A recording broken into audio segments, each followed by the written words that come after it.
Eastern Front, 1942. A Soviet T-34 tank crew spots something approaching. It's small, low profile, moving fast across the open field. They're not worried. The T-34 is nearly invincible. Thick armor, powerful gun. The best tank on the Eastern Front.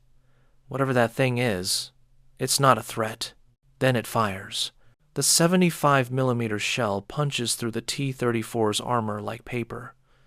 The tank explodes. Crew killed instantly. The Soviet commander radios headquarters. Describes what happened. German tank destroyer. Highly effective. Dangerous. Headquarters checks their intelligence reports. What model? What designation? Where did this new weapon come from? The answer's absurd. Embarrassing. Almost funny if it wasn't so deadly. It's a French farmer's tractor, with a gun bolted on top. Not a purpose-built tank destroyer. Not advanced German engineering.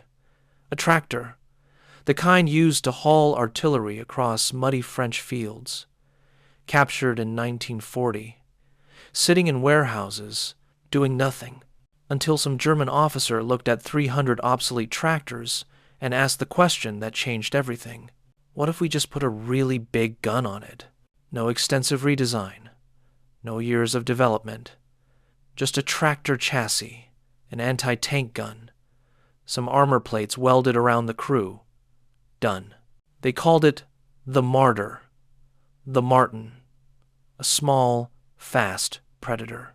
170 of them were built in 2 months. Summer 1942. Rushed to the Eastern Front, deployed against Soviet armor, and they worked devastatingly well. French tractors, guns bolted on top, killing Soviet tanks at 1,000 meters, faster to build than a proper tank destroyer, cheaper, more effective than anyone expected. This is the story of desperate improvisation, of turning junk into weapons, of proving that expensive engineering isn't always the answer. Sometimes you just need a tractor, a big gun, and the audacity to weld them together. The Marder I, the tank destroyer that shouldn't have worked, but killed Soviet armor by the dozens. 1940. France falls. The Wehrmacht captures everything. Tanks, trucks, artillery, and 300 Lorraine 37 liters armored tractors. The Lorraine isn't a combat vehicle. It's a supply tractor, designed to tow artillery, to carry ammunition, to move supplies across muddy battlefields, lightly armored, slow, unarmed. French farmers use them. French artillery units use them. They're reliable, simple, cheap to maintain, but completely useless in combat. The Germans park them in warehouses, strip some for parts, ignore the rest. They have real tanks, real armored vehicles. Who needs French tractors? Then 1941 arrives. Operation Barbarossa. Germany invades the Soviet Union, the largest invasion in history. 3 million soldiers, thousands of tanks, victory expected in months. It doesn't go as planned. Soviet T-34 tanks appear. They're revolutionary. Sloped armor, wide tracks, powerful 76mm gun. German tanks can barely scratch them. German anti-tank guns struggle to penetrate. The Wehrmacht is outgunned, desperately. They need tank destroyers, vehicles that can kill T-34 seconds at range, hundreds of them, immediately. But building proper tank destroyers takes time. Design, testing, production. Germany doesn't have time. Soviet armor is advancing. German infantry is being overrun. Someone in the ordnance department has an idea. A desperate idea. What about those captured French tractors, the Lorraine 37Ls, sitting in warehouses, doing nothing? They're light. They're mobile. They have tracks. They can carry weight. What if we mount an anti-tank gun on them? The engineers are skeptical. A tractor? Against Soviet tanks? It's absurd. The armor is thin. The chassis wasn't designed for heavy weapons. It's a supply vehicle, not a combat vehicle. But desperation breeds innovation. And Germany is desperate. They test the concept. Take a Lorraine tractor, remove the cargo bed, mount a captured Soviet 76mm gun, add some armor plates around the crew, minimal protection, just enough to stop small arms fire. It works. The chassis handles the recoil. The gun has excellent range. The vehicle is fast, maneuverable, low profile. Better yet, it's cheap. A fraction of the cost of a purpose-built tank destroyer. And fast to produce. No complex manufacturing. Just bolt the gun onto the tractor, weld some armor. Done. July 1942. Production begins. 170 Marder I tank destroyers, built in 2 months, using French tractors, German guns, Soviet desperation. They're rushed to the Eastern Front, distributed to anti-tank units, infantry divisions, frontline troops who need anything that can kill a T-34. Nobody expects much. It's a stopgap, a temporary solution, until real tank destroyers arrive. But the Marder I isn't temporary. It's about to prove that sometimes the best weapon is the one you can build right now. August 1942. The first Marder Is arrive on the Eastern Front. Soldiers see them and laugh. It's a tractor with a gun. Are they serious? The crews aren't laughing. They know what they're riding. A thin-skinned vehicle with a massive gun and almost no armor. If Soviet tanks spot them, they're dead. 1 shot. Maybe 2 if they're lucky. But the gun, the 75mm POC-40, that gun can kill anything the Soviets have. At 1,000 meters, through the thickest armor on a T-34, clean penetration. The tactics are simple. Ambush, fire, relocate, never stay in one position, never engage head-on, use speed, use terrain, use the element of surprise. The Marder I is fast, faster than Soviet tanks. It can race to a position, fire, disappear before the Soviets locate it, hit and run. Classic tank destroyer doctrine. The first engagements are devastating. Soviet tanks advancing, expecting German infantry with handheld weapons, maybe some towed anti-tank guns. Easy targets. Then the Marders open fire. From concealed positions, from tree lines, from depressions in the ground. 75mm shells at 1,000 meters. Soviet tanks explode. Crews die. The advance stops. Soviet commanders are confused. What's hitting them? German tanks? Tank destroyers? Where are they? How are they moving so fast? Intelligence reports come back. Small vehicles, low profile, tractor chassis, gun mounted on top, minimal armor. The Soviets realize what they're facing. Improvised weapons, tractors with guns. It's almost insulting. German desperation turned into lethality, but knowing what it is doesn't make it less deadly. The Marder I keeps killing. Mission after mission. Engagement after engagement.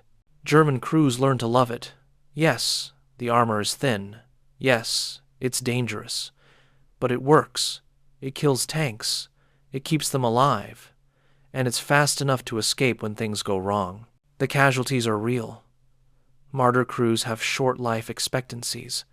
Soviet artillery, Soviet tanks, Soviet infantry, everything wants to kill them. And the thin armor doesn't protect much. But the kills are real too. Dozens of Soviet tanks, hundreds across all Marder units. For a vehicle built from a tractor in 2 months, the results are staggering. The Germans realize they've stumbled onto something. Improvised doesn't mean ineffective. Cheap doesn't mean useless. Sometimes desperation creates brilliance. They start building more improvised tank destroyers. Marder III. Marder III. Different chassis, different guns. Same concept. Find something with tracks, bolt a gun on it, send it to the front. The entire Marder program becomes a case study in improvisation, how to build weapons fast, how to use what you have, how to turn weakness into strength. Because here's the secret. The Marder I isn't supposed to fight fair. It's not supposed to survive direct hits. It's supposed to ambush, kill, run, and it does that perfectly. Soviet tankers learned to fear them.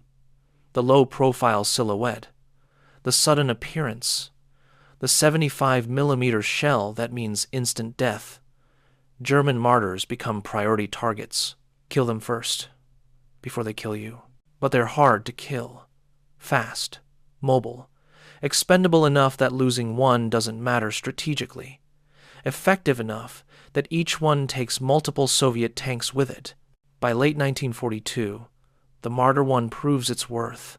Not the best tank destroyer, not the most advanced, but available, effective, deadly. Some units report kill ratios of 5-to-1. 5 Soviet tanks destroyed for every Marder lost. For a vehicle built from a captured tractor, that's extraordinary. The French farmer who drove that Lorraine tractor in 1940 would be stunned. His supply vehicle, his mud hauler, turned into one of the most effective tank killers on the Eastern Front. Cheap engineering, desperate improvisation, ruthless effectiveness. The Marder I represents all three. A tractor with a gun, killing Soviet armor. Proving that sometimes the best weapon isn't the fanciest. It's the one you can build today. The Marder I serves throughout 1942 and 1943. On every part of the Eastern Front, some units keep them into 1944. They fight at Stalingrad, Kursk, the retreat across Ukraine. Everywhere, German forces face Soviet armor. The casualties are brutal. Marder crews die regularly. The thin armor can't stop much. A direct hit from any Soviet tank gun means death. Artillery kills them. Anti-tank rifles kill them. Even heavy machine guns can penetrate the armor at close range. But they keep fighting, because they work, because they kill tanks, because nothing else is available. The statistics tell the story. 170 Marders built, most destroyed by 1944. But the kill count? Hundreds of Soviet tanks, maybe more. Records are incomplete. Combat is chaotic. But every after-action report mentions Marders killing tanks. The German military learns a critical lesson. Perfection is the enemy of production. Waiting for the perfect tank destroyer means dying to Soviet tanks today. Building an improvised tank destroyer means surviving. Maybe. The Marder program expands. Marder II uses German Panzer II chassis. Marder III uses Czech Panzer 38, all improvised, all rushed to production, all effective. By 1943, Germany is building hundreds of improvised tank destroyers monthly. Not because they want to, because they have to, because Soviet armor keeps coming, and desperate times demand desperate weapons. The Soviets respond by improving their tactics. Marders ambush. Soviet tanks use infantry screens. Marders hide in tree lines. Soviet artillery flattens forests. Marders run after firing. Soviet tanks pursue. The cat-and-mouse game intensifies. Every engagement teaches both sides. The Marders get better at hiding. The Soviets get better at finding them. Survival rates drop. Kill counts drop, but the Marders keep fighting. By late 1944, most Marderies are gone, destroyed, broken down, replaced by purpose-built tank destroyers, the Jagdpanzer, the Hetzer, proper vehicles, designed for the role. But the legacy remains. Improvisation works. Desperation creates innovation. A tractor with a gun can kill tanks, if you're brave enough, desperate enough, smart enough. The French farmers who used those Lorraine tractors would be horrified. Their agricultural equipment turned into weapons, killing soldiers, destroying tanks, dying in explosions on frozen Russian fields. But that's war. Necessity transforms everything. Tractors become tank destroyers. Factory workers become soldiers. Desperation becomes doctrine. The Marder I represents the moment when German engineering perfection met Russian front desperation, and desperation won, not with advanced technology, not with superior design, with a tractor, a gun, and the willingness to send men to die in both. Today, military forces still face the same question. Do you wait for the perfect weapon, or do you improvise with what you have? The Marder I answered that question. Build it now, even if it's imperfect, even if it's dangerous, even if it's literally a tractor with a gun. Modern conflicts prove the lesson. Ukraine, 2022. Both sides mounting weapons on civilian vehicles, pickup trucks with anti-tank missiles, SUVs with machine guns. It's the same principle. Use what's available. Adapt. Survive. The Marder I wasn't elegant. It was desperation weaponized. French tractors captured in 1940, ignored for 2 years, transformed into tank killers in 1942, destroyed by 1944. But those 2 years mattered. Those hundreds of Soviet tanks destroyed mattered. Those German infantry units that survived because a Marder killed the T-34 before it killed them, that mattered. The engineers who looked at a warehouse full of tractors and saw tank destroyers, they understood something fundamental. War doesn't wait for perfect solutions. War demands immediate solutions. The Marder I was immediate, imperfect, deadly, effective. A tractor with a gun. Built in 2 months, rushed to the front, crewed by men who knew they were riding in a death trap, but rode anyway, because desperate times. They killed Soviet tanks, dozens per vehicle, hundreds across the program. They bought time, bought survival, bought another day. And they proved that sometimes a farmer's tractor is all you need if you're desperate enough, brave enough, and willing to bolt a really big gun on top.